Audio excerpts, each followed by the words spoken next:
مساء الخير، رمضان كريم لجميع متابعينا ومستمعينا مستمعي إذاعة بوير اف ام على الموجة 103.5، أيضا مشاهدينا عبر صفحتي الإذاعة بوير عربي وراديو بوير. أهلا وسهلا فيكم بحلقة جديدة من برنامج صحتك بالدنيا. رح كون أنا معكم من وراء الميكروفون عماد خلف، وزملائي بالكنترول شيرين وجودي. ضيفنا بالاستديو الدكتور فرهاد حمي، اختصاصي بجراحة الأطفال، ماجستير بجراحة الأطفال، خريج جامعة دمشق مشفى تشرين. اسمحوا لي رحب بضيفي لحتى نبدأ حوارنا وحلقتنا. مساء الخير دكتور. مساء النور. لا رمضان كريم على المشاهدين أجمعين، وبتشكر إذاعة بوير على استضافتنا بالبرنامج. شكرا لك دكتور. مستمعينا إذا حابين تنضموا لنا تأغنوا لقائنا، أي استفسار بما يخص بين قوسين جراحة الأطفال، دكتور فرهاد أكيد رح يجاوب على أسئلتكم، لكن عبر الرقم الأرضي 429 101، عبر الواتساب 093 82 80 81 4، مثل ما ذكرنا على صفحتي الإذاعة عبر كومنت بوير عربي وراديو بوير. أكيد رح نجاوب على أسئلتكم يلي قاطنين برات البلد أو جوات البلد. لنبدأ لقائنا وحوارنا اللي هو عالم الأطفال أو جراحة الأطفال. هي مؤخرا دخلت المنطقة، و يعني من خيرة الأطباء موجودين عنا طبعا، وجهود مشكورة وعمليات نوعية مؤخرا أجريت بمنطقتنا بمجال جراحة الأطفال. اليوم رح نحكي عن موضوع مهم كتير، هو ضمن اختصاص جراحة الأطفال، وهو ربما قد يكون من الأمراض الشائعة، اللي هو جزر المثاني الحالبي. يا ترى شو هو جزر المثاني الحالبي؟ شو هو الأعراض اللي بتظهر على الطفل المصاب بهاي الحالة؟ شو هن الأسباب والعلاج؟ وكتير من الأسئلة والنقاش أكيد رح يكون مهم، ونحن أكيد رح نكون مسرورين لما بتشاركوا رابط الحلقة. دكتور، بالبداية لو تعرفنا على موضوع جزر المثاني الحالبي لنوضح لهم للمستمعين ترى شو هو مبسط كتعريف. الجزر المثاني الحالبي بشكل بسيط عبارة عن ارتجاع البول من المثانة عن طريق الحالبين، يعني بشكل راجع يرجع البول بالنهاية على الكلية، على المحل اللي بيفرزه يعني. تمام. طبعا بيعتبر الجزر المثاني الحالبي من الحالات الشائعة أو اللي بتسبب عندها الحالات الشائعة كسبب جراحي للإنتان البولي عند الأطفال. تمام. بشرح مبسط هيك بتكون احتمال موضوع الاستكشاف انه تواجده او التظاهرات بتختلف، سواء اذا كان شديد او خفيف الدرجة. للمراحل الشديدة بصير هون بقى عنا الاختلافات.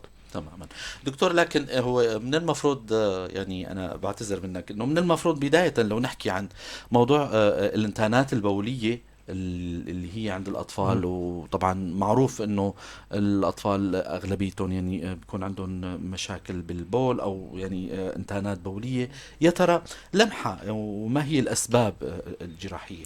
هلا الانتان البولي انه كتعريف بغنى عن تعريف الانتان بولي، المشاهدين حتى بيعرفوا موضوع الانتان بولي كتعريف عبارة عن التهاب على مجال او على السبيل البولي، خلينا نقول، سواء بنبدأ بالكلية لننتهي بالسبيل التناسلي حتى يعني الحالب المثاني وننزل لتحت. تماما الحليل هذول قليلين حتى. تمام.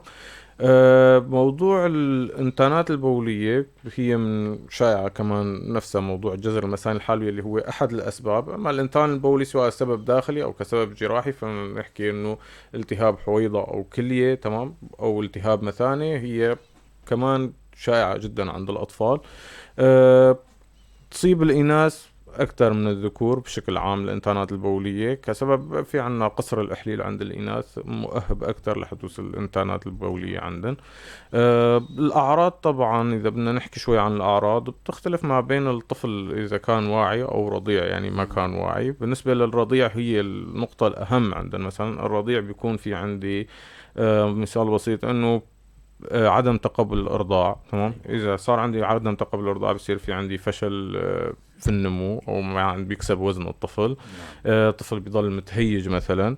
عاد عن إنه بنذكر في حال المراقبة إنه في عندي تغير بلون البول. أما بالنسبة للطفل في حال شوي كان واعي، فهون في يشكي إنه أنا مثلا في عندي عسرة تبول، طفل ما عم يحسن يبول منيح، ألم خلال التبول، تغير كمان عندي بلون البول، تهيج خلال التبول. وعاد عن ذلك الطفل إذا شوي كان واعي يعني ففي الواحد يستجوبه أو يستدل على الموضوع الإنتان البولي في إنه يشرح الحالة تماما ولو بشكل بسيط.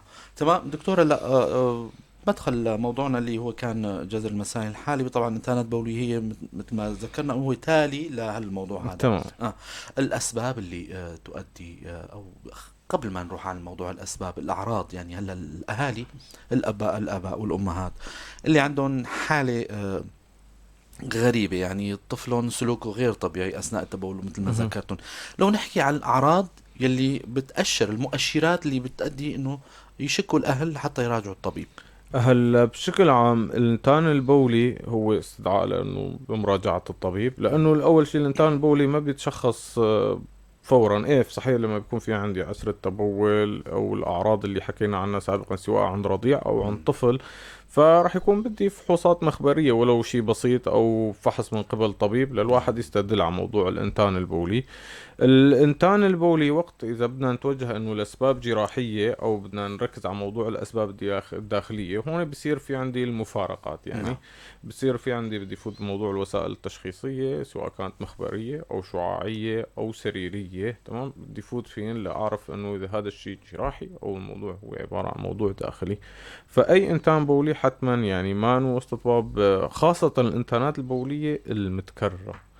الانتان البولي المتكرر ما نو استطباب انه يخلي الواحد طفله تحت مراقبة بدون ما ياخده عن طبيب او يعطيه دواء من عند حاله. تماما اكيد. نحن والمشكلة هالحالات هاي عنا يعني متكررة، سواء كانت الاهالي بيلجأوا لمثلا لاشخاص غير طبيب، يعني هن بياخذوا الادوية من عند حالهم، وهي شيء سلبي. يعني هذا شيء خاطئ جدا. سواء يعني في حالات لانه ولو كانت اذا قلنا من اصل 100 حاله ولو حاله وحده تمام بتتفاقم فيها المواضيع، وخاصه موضوع المسكنات. يعني في غير موضوع الانتانات البولية إذا حكينا عنها أنه بعالج بالمسكنات إذا في عندي سبب جراحي بالنهاية، هل المعالجة بالمسكنات وهالتسكين طويل الأمد راح يفوتني موضوع قصور كلوي؟ فلنفترض إذا حكينا حتى عن موضوع الالتهاب الزايدة، حتى في منهم كمان بيستعملوا المسكنات للتسكين، آخر شيء بيفوتوا بالانسقاب، بتكون شغلة بسيطة بتصير بشغلة عويصة. يعني هي أكيد راح نحكي على المحور هذا بنهاية الحلقة، يعني راح نضمها لمجموعة النصائح والوقائية. يا ترى الأسباب دكتور، الأسباب شو هن؟ هل كأسباب جزر مثاني حالبي، في الحالب بيمشي مسافة محددة ضمن المثاني، يعني في له نفق نحن نسميه نفق تحت مخاطي ضمن المثاني. النفق هذا كطول لازم يكون طوله 5 أضعاف قطر الحالب. في حال صار في عندي خلل بهذا الطول، تمام، طول الحالب الموجود ضمن المثاني، بصير في عندي جذر. هذا كسبب تشريحي نحن عم نحكي. احتمال يكون في عندي خلال الحياة الجنينية شيء بنسميه نحن دسام إحليل خلفي. دسام إحليل الخلفي بصير في عندي انسداد بمخرج المثاني. انسداد بمخرج المثاني معناته في عندي زيادة ضغط ضمن المثاني. زيادة الضغط ضمن المثاني بيأهب لحدوث جزر مثاني حالبي، لأنه البول ما راح يتصرف لبرا، البول راح يرجع للمطرح اللي عم يجي منه. تماما. في عندي مثلا متلازمات، فتكون متلازمة مثلا برومبيلي، غياب عضلات جدار البطن تترافق مع جزر مثاني حالبي شديد. إذا كان في عندي ولو حصاد، تمام، هالحصاد إذا كانت سادة احتمال تساوي عندي. إذا كان في عندي تضاعف بالجهاز المفرغ، فعندي واحد من الحالبين المتضاعفين، تمام، يلي هو الحالب السفلي راح يكون المصب السفلي راح يساوي عندي، الحالب السفلي راح يساوي عندي جزر. إذا كان في عندي رتوج بالمثانة راح يصير في عندي تأهب للجزر. إذا كان في عندي مثانة عصبية بصير في عندي كمان جزر مثاني. فهون نحن بنحكي عن الأسباب التشريحية والأسباب المرضية. يعني بشكل أساسي السبب التشريحي هو قصر النفق الموجود ضمن المثانة، قصر النفق الحالبي الموجود ضمن المثانة. أما باقي الأسباب فهو عبارة عن أي انسداد بمخرج المثانة بيسوي عندي زيادة ضغط ضمن جوف المثانة، وبالتالي بيصير عندي جزر مثاني حالبي او ارتجاع البول ضمن الحالب. دكتور فرهاد، هلا موضوع عامل الوراثة بمجال جراحة الأطفال بشكل عام، هل هو متهم أيضا؟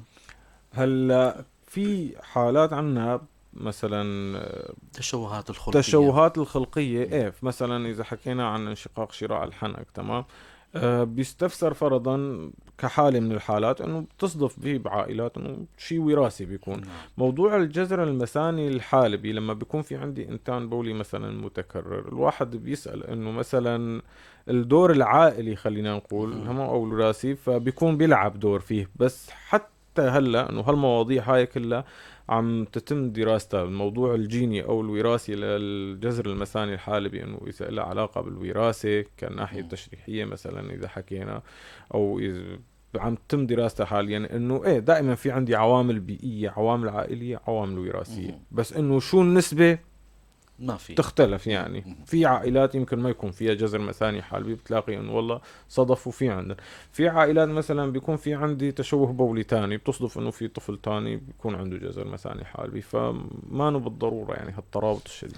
دكتور، كونك ذكرت كلمة نسبة، يا ترى هل هالحالات هاي عند الذكور ولا عند الإناث هي الأكثر؟ لا، عند الإناث صدف، سبق وحكينا عن الموضوع. عند الإناث بتكون أكثر، لأنه أول شغلة القصر الإحليل عند الإناث مقارنة مع الذكور.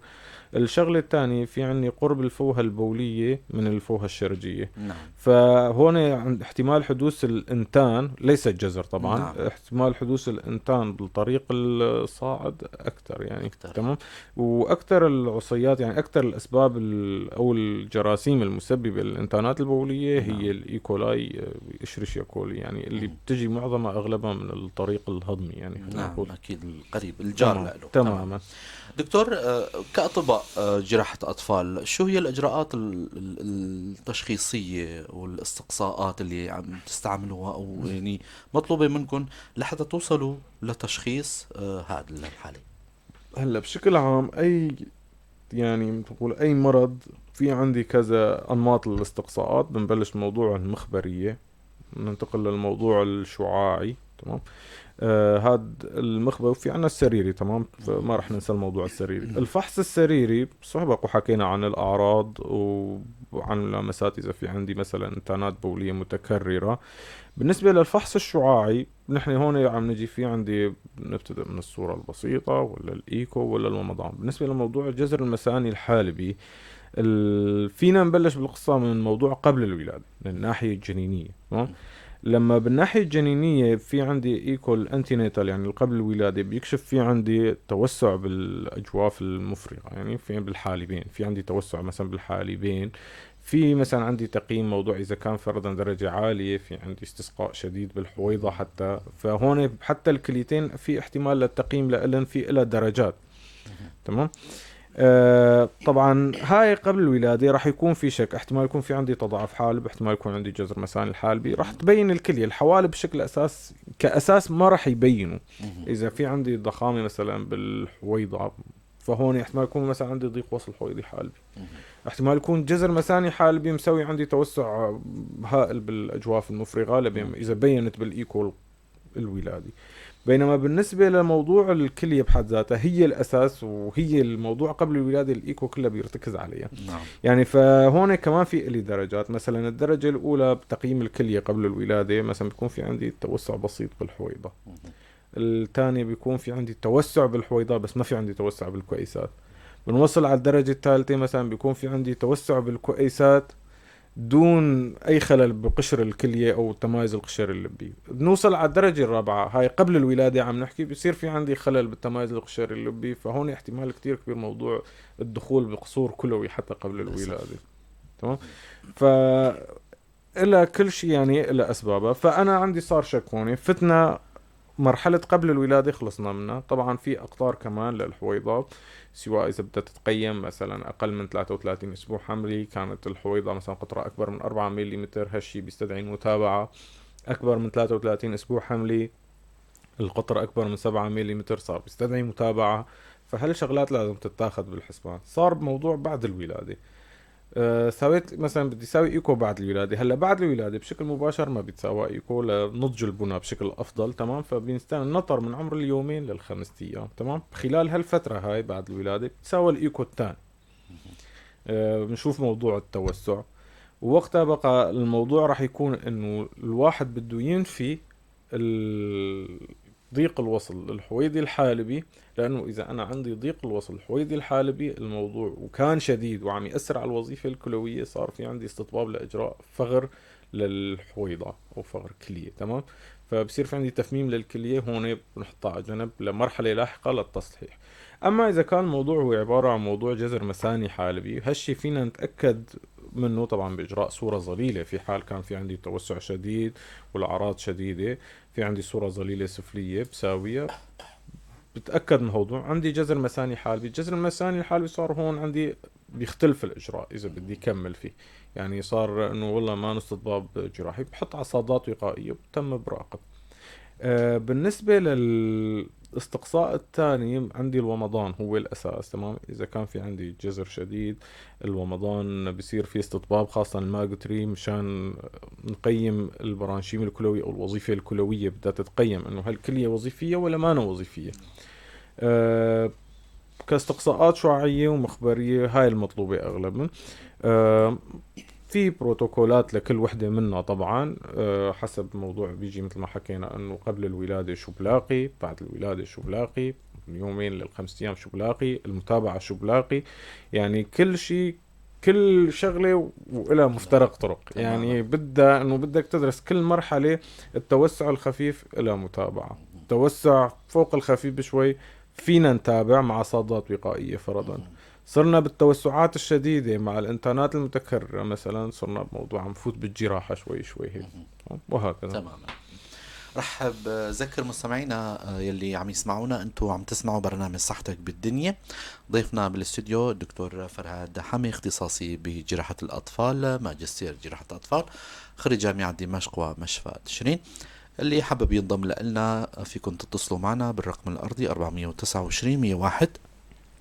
حابين يعني تنضموا لنا عبر صفحة الإذاعة راديو بوير وبوير عربي، عبر كومنت، عبر تعليق، أكيد راح نجاوب على أسئلتكم.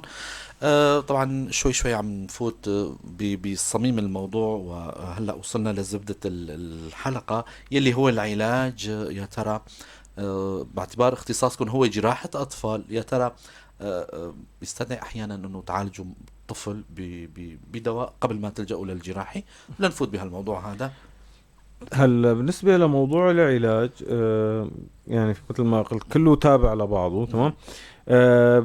الجذر المثاني في له درجات. في عندي 5 درجات للجذر المثاني الحالبي. بنحكي بالدرجة الأولى اللي بتشمل فرضا بداية الحالب، الدرجة الثانية بتشمل الحالب ككل، الدرجة الثالثة بتوصل للحويضة، يكون في عندي توسع بسيط حتى شوي بالحويضة واحتمال الكويسات ترتسم.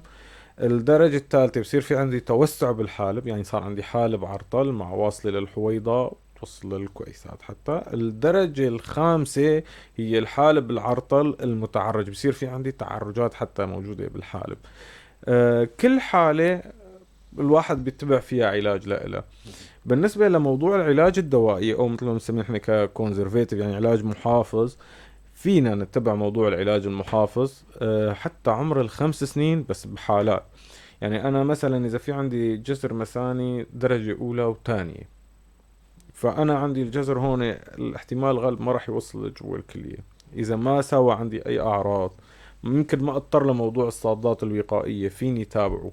لأنه إذا كان السبب التشريحي اللي هو الأساس، يعني قصر النفق الحالبي، مع نمو الطفل راح يزيد طول هالنفق، نعم، فراح يتراجع.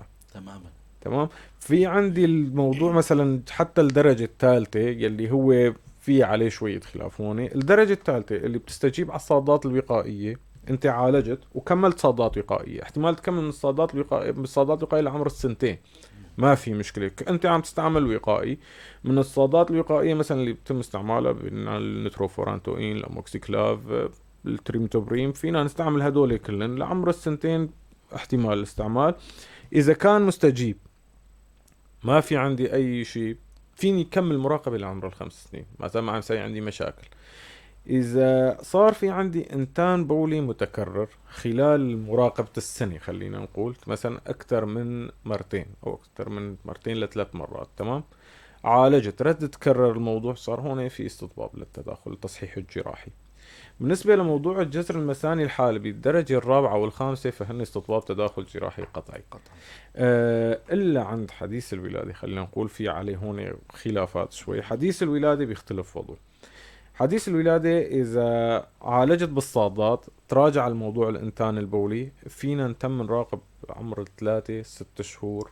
إذا كان في عندي تحسن فأنت هون بتنطر كمان بتكمل على الصادات الوقائية، لأنه عند حديث الولادة بالذات فترة النمو عنده بتكون كبيرة، يعني الوزن بيزيد ل3 أضعافه خلال السنة الأولى فرضا. فأنا عندي احتمال نمو هذا النفق كتير كبير.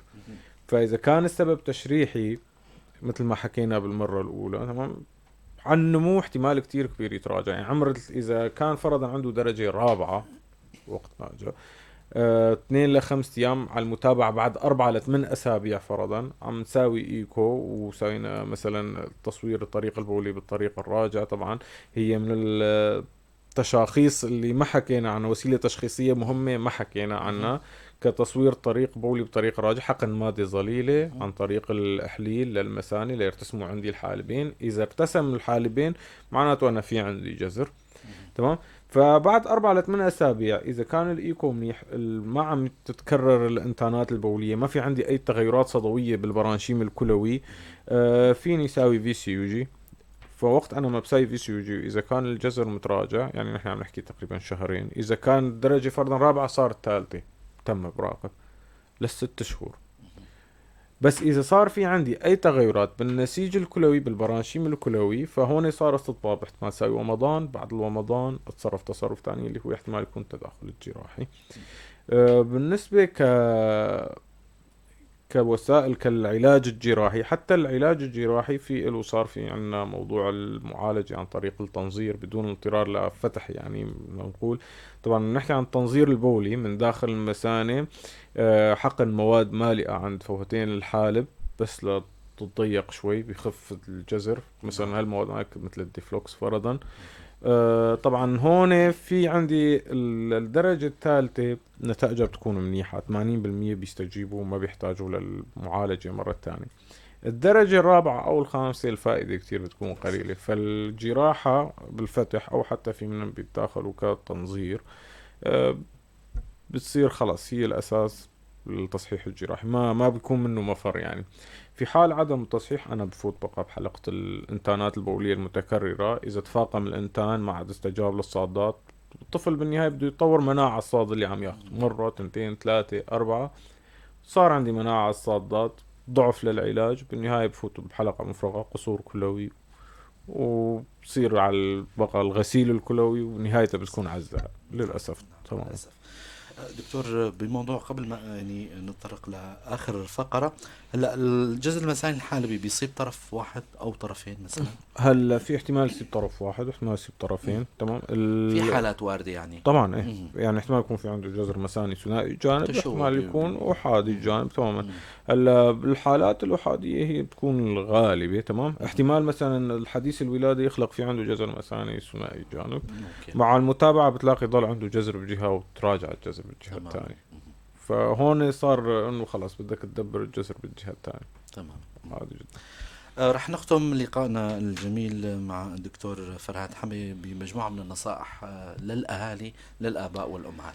هلا كنصيحة أساسية بالنسبة للموضوع، يعني إذا بنحكي عن شيء جراحي للأطفال، تمام، يفضل في حال إنه تم ملاحظة أي حالة أو أي عرض ما اعتيادي عند الطفل بشكل عام، مراجعة طبيب، ولو إنه يعني مراجعة طبيب الأطفال الخاص فيه، بيشوفوا بيفحصوا بيقيموا، لأنه احتمال كتير كبير الأعراض سواء إذا كانت بولية للحشوية للصدرية يكون في عندي شيء كامن ما الأهل مثلا من الصعب إنه يكتشفوه. فبكون الطفل بحالة احتمال إنه تساعدوا فيها كتير ليوصل لحالة أنت يعني راح يكون من الصعب جدا إنك تساعده. فالأفضل دائما وأبدا أنه أي عرض ما اعتيادي ما ملاحظ من قبل الأهل أو صدفوا عم يلاحظوه الأهل لأول مرة، لا بيراجعوا طبيبا. هاي الخطوة رقم 1. تمام. لأنه بيوقوا حالا وبيوقوا طفلا، لأنه في حال إذا لا سمح الله كنا عم نحكي عن الجذر المثاني، لاحظنا في عندنا تاني إذا تصرف الأهل من عند حالهم تمام، بالنهاية الطفل هو اللي راح يدفع الثمن، تماما. مو الأهل اللي راح يدفعوا الثمن. أما في حال التصرف الصح ففي الواحد يوقي حاله من كتير شغلات. تماما أكيد.